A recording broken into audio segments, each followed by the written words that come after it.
출애굽기 5장 1절에서 21절. 본문의 말씀은 모세와 바로의 첫 대면의 모습을 볼 수 있습니다. 치열한 싸움의 서막이 시작되는데요. 모세가 뜻을 선포합니다. 자유를 구하죠. 영적 전투가 시작된 겁니다. 1절, 모세와 아론이 바로에게 가서 이르되 이스라엘의 하나님 여호와께서 이렇게 말씀하시기를 내 백성을 보내라. 그러면 그들이 광야에서 내 앞에 절기를 지킬 것이니라 하셨나이다. 모세와 아론이 바로에게 나갑니다. 절대 권력인 바로, 그는 태양의 신 라의 아들이라는 뜻을 가지고 있는데요. 바로는 신의 화신이죠. 신격화된 가짜 신입니다. 그 앞에 나아가서 대면한다는 건 때론 목숨을 거는 일이죠. 그러나 하나님 나라와 의를 위해 신앙의 용기로 담대히 사명을 감당하고 있는 이 두 지도자의 아름다운 모습을 볼 수 있습니다. 절기를 지키기 위하여 보내달라고 그럽니다. 아마 종교적 축제를 벌이려고 한다라고 제안하는 것이죠. 이스라엘의 고유의 명절인 유월절, 오순절, 초막절은 레위기 23장에 갔어야 마련되는 것이죠. 그러니까 이때는 단순한 정기 행사나 단지 이례적인 종교 축제를 벌일 것임을 말씀하며 보내달라고 그럽니다. 그때 바로의 반응은 2절입니다. 여호와가 누구이기에 내가 그의 목소리를 듣고 이스라엘을 보내겠느냐. 나는 여호와를 알지 못하니 이스라엘을 보내지 아니하리라. 이때의 바로는 아멘호텝 2세이죠. 여호와를 알지 못하는 바로입니다. 바로가 하나님의 뜻을 거부하죠. 그 이유는 하나님을 알지 못한다라고 말합니다. 아주 냉소적으로 단호하게 거절합니다. 물론 훗날 10가지 재앙을 당하고서야 하나님이 어떤 분이신지 또렷하게 알게 되죠. 여러분, 자신의 지위로 권세를 부리면서 하나님을 무시하면 결국 하나님의 무서운 재앙을 당하게 됩니다. 교만이 무서운 죄죠. 자신이 가진 권력으로 교만을 피울 때 하나님의 심판밖에 없는 것이죠. 하나님을 모르면 온전히 순종하지 못합니다.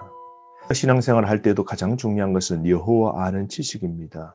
성경을 알아야 됩니다. 그러기 위해서 성경 공부를 해야 되고 성경을 필사하고 성경을 아침마다 매일 10분씩 말씀을 듣고 묵상해야 됩니다. 하나님을 모르면 온전한 순종하지 못하고요.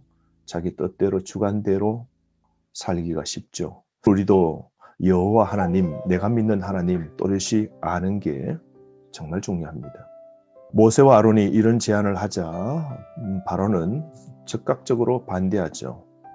4절 말씀, 애굽왕이 그들에게 이르되 모세와 아론아 너희가 어찌하여 백성의 노역을 쉬게 하려느냐. 가서 너희의 노역이나 하라.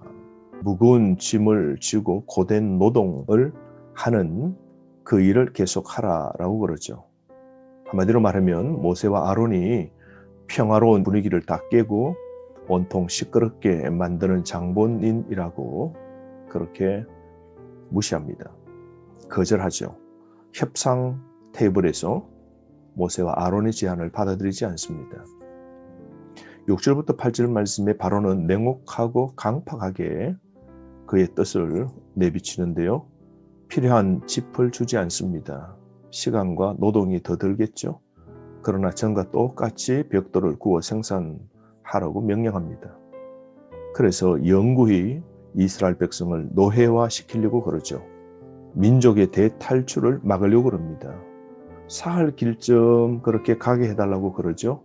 이것은 한마디로 기약 없는 먼 여행을 가겠다는 겁니다. 눈치를 바로가 챈 것이죠. 압니다. 함부로 애굽을 탈출할 생각을 말라는 겁니다. 뿐만 아니라 신앙을 말살하려고 하는 것이죠. 여러분, 하나님 명령에 순종하며 살려고 할 때 잠시 고난당합니다. 하나님 뜻을 이루기 위하여 세상에 우리의 삶을 나타낼 때 주변 사람들을 통하여, 환경을 통하여 우리는 고난 당합니다. 당혹하게 여길 필요가 없는 겁니다. 믿음과 인내로 극복해야 됩니다. 최후 승리는 하나님의 백성의 것이 되기 때문입니다. 9절 말씀에 하나님의 사자인 모세와 아론의 메시지를 거절하죠. 바로는 하나님의 말씀을 헛소리로 듣는 겁니다. 9절 그 사람들의 노동을 무겁게 함으로 수고롭게 하여 그들로 거짓말을 듣지 않게 하라. 여러분, 오늘날도 설교와 말씀을 세상 사람들은 무시합니다. 시간 낭비와 쓸모없는 것으로 예배 생활과 기도 생활을 무시합니다. 오늘도 바른 진리의 소리에 세상은 눈 깜짝하지 않습니다. 무시당하는 세상 속에서도 굴하지 않고 하나님의 뜻과 하나님의 나라와 믿음 생활을 경주해야 될 겁니다. 9절 말씀에 바로는 모세와 아론과 백성들 사이를 이간질 시키고 있죠. 결국 하나님의 계획을 못하게 하려고 시도합니다. 모세와 아론이 거짓말하고 있다라고 그렇게 말하는 것이죠. 여러분, 마귀가 오늘날도 여전히 교회에서 성도들 사이를 갈라놓고 있는 겁니다. 그래서 목사와 성도 사이를 가르고 성도끼리 사이를 나누도록 만들죠. 모민교회를 찢어 놓습니다. 분열시킵니다. 사탄 조정받는 아바타처럼 해방꾼으로 교회에 움직이는 사람들이 있죠. 여러분, 거짓말로 이간질하는 사람 결코 용서해서는 안 됩니다. 5장 말씀에 보면 모세가 이스라엘을 위한 좋은 일에 나섰지만 모든 과정과 결과가 좋은 것으로 나타나는 건 아닙니다. 더 가중한 고역 힘든 일을 당하게 되었습니다.